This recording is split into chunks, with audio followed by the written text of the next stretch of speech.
भाई आप सबका स्वागत है हमारे YouTube चैनल पीके ज्ञान मस्ती में। हम लोग जो ट्रिग्नोमेट्री पढ़ रहे हैं, त्रिकोणमिति, इसमें आज हम लोगों को पढ़ना है कि कुछ विशेष कोणों के लिए जो त्रिकोणमितीय अनुपात है इनका मान क्या होता है। तो चलिए इसको पढ़ते हैं, समझते हैं। मैंने सारणी बना रखा है, इसमें इसका मान मैं लिख रहा हूं समझाते हुए, आप इसको बिल्कुल कंठस्थ कर जाएंगे। चलिए इसको शुरू करते हैं। देखिए यहाँ जो साइन थीटा है, तो यदि थीटा का मान जो है 0 अंश हो तो साइन 0 अंश का जो मान बनेगा, ये साइन 0 अंश का मान 0 होता है। जो साइन 30 अंश है इसका मान जो है 1/2 होता है। साइन 45 अंश का जो मान होता है 1/√2, 1/2 होता है। साइन 60 अंश का मान करनी में 3/2 होता है। और साइन 90 अंश का मान 1 होता है। यदि ये साइन में जो मान है इसको आप याद कर लेते हैं कि साइन 0 अंश का मान 0, साइन 30 अंश का मान 1/2, साइन 45 अंश का मान 1/2, साइन 60 अंश का मान करनी में 3/2 और साइन 90 अंश का मान 1। तो यहीं से हम लोग cos थीटा का जो मान है भर लेंगे। कैसे?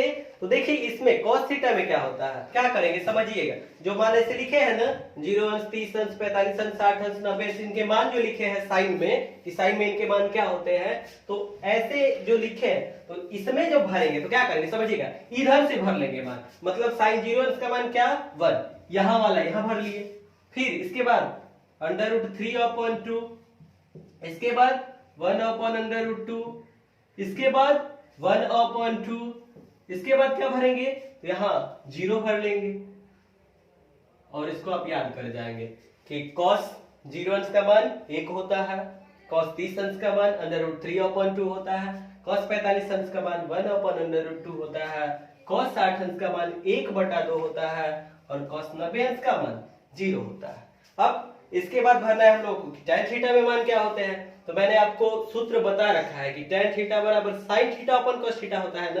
तो क्या करेंगे, इनका अनुपात कर देंगे, यानी कि 0/1। तो 0/1 करेंगे, क्या मिलेगा, 0 ना। तो tan 0 अंश का मान 0 होता है। इन दोनों का जब अनुपात करेंगे आप तो tan 30 अंश का मान मिलेगा 1/√3। tan 45 अंश का जो मान मिलेगा तो इसका बटा जब करेंगे तो क्या मिलेगा, tan 45 अंश का जो मान मिलेगा 1 मिल जाएगा।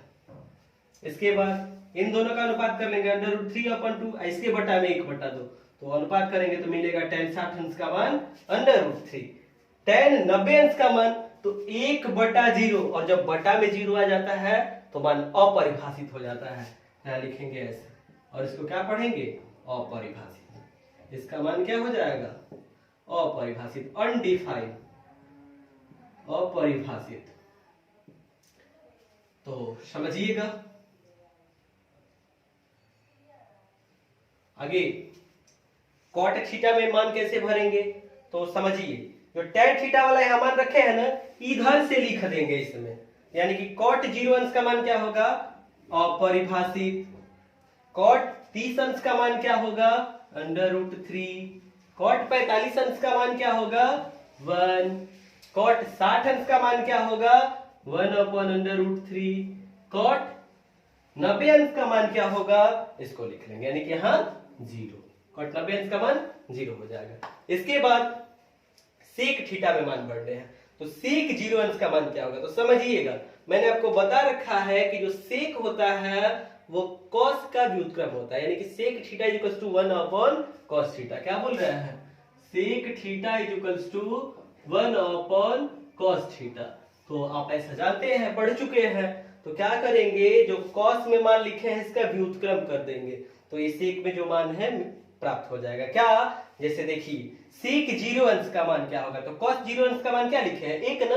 1 का व्युत्क्रम करेंगे तो 1/1, 1 ही ना होगा, तो sec 0 अंश का मान 1 हो जाएगा। इसी तरह से sec 30 अंश का मान, तो इसका व्युत्क्रम कर लेंगे, cos 30 अंश का जो मान है तो मिल जाएगा 2/√3।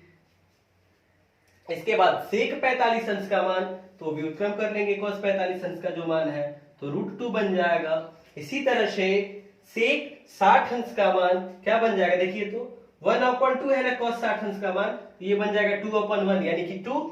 इसी तरह से जो cos 90 अंश का मान है, देखिए शून्य है, और शून्य का व्युत्क्रम मतलब 1/0, मतलब अपरिभाषित मान मिल जाएगा, अपरिभाषित हो जाएगा। तो सेक 90 अंश का मान अपरिभाषित। आगे क्या करेंगे, कोसेक थीटा का मान लिखने के लिए, तो कोसेक थीटा के लिए आप पढ़ेंगे कोसेक थीटा साइन थीटा का व्युत्क्रम होता है।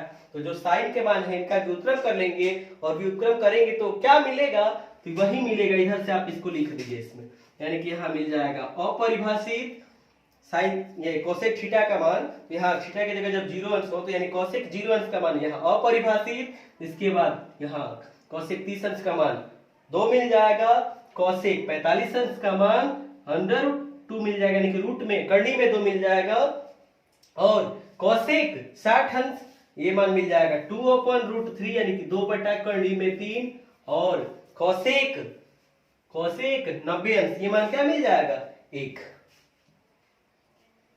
तो दोस्तों हम लोगों ने इस तरह से जो सारणी है इसको हम लोगों ने पूरा कर लिया है। आप इसमें जो कुछ भी मान मैंने बताया है इसको बिल्कुल कंठस्थ कर जाएंगे, और यहाँ एक चीज और नोट कर लेंगे, क्या समझिएगा, जैसे देखिए साइन 0 अंश का मान 0 है, साइन 30 अंश का मान 1/2 है, साइन 45 अंश का मान 1 बटा करनी में 2 है। तो देखिए तो ये जो मान है ये थीटा तो बढ़ रहा है ना, थीटा का मान बढ़ रहा है, और ये जो साइन के जो मान है ये देखिए तो 0 से बड़ा है ना 1/2, और 1/2 से बड़ा है करनी में 1/2, इससे भी बड़ा है ये √3/2, इससे भी बड़ा है क्या 1। कहने का मतलब ये है कि थीटा का मान जब बढ़ रहा है 0 अंश से कहां तक 90 अंश तक, तो 0 अंश से 90 अंश तक थीटा का जब मान बढ़ता है तो इस पर साइन के जो मान है यह भी बढ़ते हैं। बिल्कुल इसी तरह से आप इसके लिए देख लीजिए, सेक के लिए 1 2/√3 √2 2 ये अपरिभाषित मान आ गया है, तो इसका तो कुछ मान ही नहीं, यह अपरिभाषित है। तो समझते हैं ये जो मान है देखिए तो ऐसे चल रहे तो बढ़ रहा है, यहाँ 1 है, यहाँ ऐसे चलते आए तो यहाँ तक 2 मिल गया। कहने का मतलब ये है इसमें भी थीटा का जब मान बढ़ रहा है कहां से कहां तक 0 अंश से 90 अंश तक, तो इसमें थीटा के मान जब बढ़ते हैं तो सेक थीटा का जो मान है यह भी क्या होता है बढ़ता है। तो आप याद रखेंगे क्या कि जो देखिए साइन लिखेंगे तो इसमें भी पहला अक्षर एस लिखेंगे, और जो सेक लिखेंगे इसमें भी पहला अक्षर एस लिखेंगे। तो साइन और जो सेक है 0 अंश से 90 अंश तक थीटा का मान जब बढ़ेगा, यानी कि 0 अंश से 90 अंश के बीच थीटा का मान बढ़ने पर इनका मान क्या होता है बढ़ता है। इसी तरह से आगे देखते हैं cos थीटा के लिए, तो cos थीटा के लिए आपको मैंने जब सारणी भरवाया तो बताया कि यही मान इधर से हम लोग ने इसमें लिख रखा है। तो cos थीटा में 0 अंश से 90 अंश के बीच थीटा का मान यदि बढ़ रहा है 0 अंश और 90 अंश के बीच, तो थीटा का मान बढ़ने पर cos का जो मान है ये क्या होता है घटता है। इसी तरह से tan वाले में देखिए तो tan वाले में 0 1/√3 फिर 1 √3, तो ये मान बढ़ रहा है, ये मान क्या हो रहा है बढ़ रहा है। तो आप याद करेंगे क्या कि जो tan थीटा है 0 अंश और 90 अंश के बीच थीटा का मान बढ़ने पर tan थीटा जो है इसका भी मान क्या होता है बढ़ता है। जब tan थीटा बढ़ता है तो इसी का व्युत्क्रम लिखे है ना इसको हम लोग cot थीटा को, तो 0 अंश और 90 अंश इनके बीच थीटा का मान बढ़ने पर cot थीटा का मान घटता है। कोसेक थीटा के लिए क्या कहेंगे तो समझिएगा, कोसेक थीटा में जो हम लोग मान लिखे हैं कौन सा मान लिखे हैं सेक थीटा वाला ही ना, इधर से करके लिख दिए हैं। तो सेक थीटा में हम लोगों ने क्या कहा कि थीटा का मान बढ़ता है यदि 0 अंश और 90 अंश के बीच थीटा का मान यदि बढ़ा रहे हैं तो सेक थीटा का मान भी बढ़ता है, तो कोसेक थीटा का मान क्या होगा घटेगा। तो आपको याद कर लेना है एक लाइन में क्या क्या कि 0 अंश और 90 अंश के बीच थीटा का मान बढ़ने पर कौन कौन से त्रिकोणमितीय अनुपात ऐसे हैं जिनका मान बढ़ता है। तो कौन कौन से त्रिकोणमितीय अनुपात है तो साइन थीटा है, tan थीटा है, सेक थीटा है, इसके मान जो है क्या होते हैं बढ़ते हैं, ये आपको याद कर लेना है। तो यहाँ जो cos थीटा है और cot थीटा है और जो कौन सा कोसेक थीटा है, तो cot theta cos theta cosec theta इनके मान जो है 0 अंश और 90 अंश के बीच थीटा का मान यदि बढ़ाएंगे तो इनके मान घटते हैं, और साइन थीटा tan थीटा और सेक थीटा इनके मान बढ़ते हैं। आप इसको याद कर लेंगे। फिर मिलेंगे हम लोग अगले वीडियो में। ये जो वीडियो में जो कुछ भी मैं समझा रहा हूँ पढ़ा रहा हूँ यदि आपको अच्छा लगता है तो इसे अपने दोस्तों के साथ शेयर कीजिए, और हमारे चैनल पीके ज्ञान मस्ती को सब्सक्राइब कर लीजिए, साथ ही साथ बेल नोटिफिकेशन को प्रेस कर लीजिएगा ताकि जब भी मैं नई वीडियो अपलोड करूं आपको उसकी जानकारी प्राप्त हो जाए। फिर मिलेंगे हम लोग अगले वीडियो में। जय हिंद दोस्तों।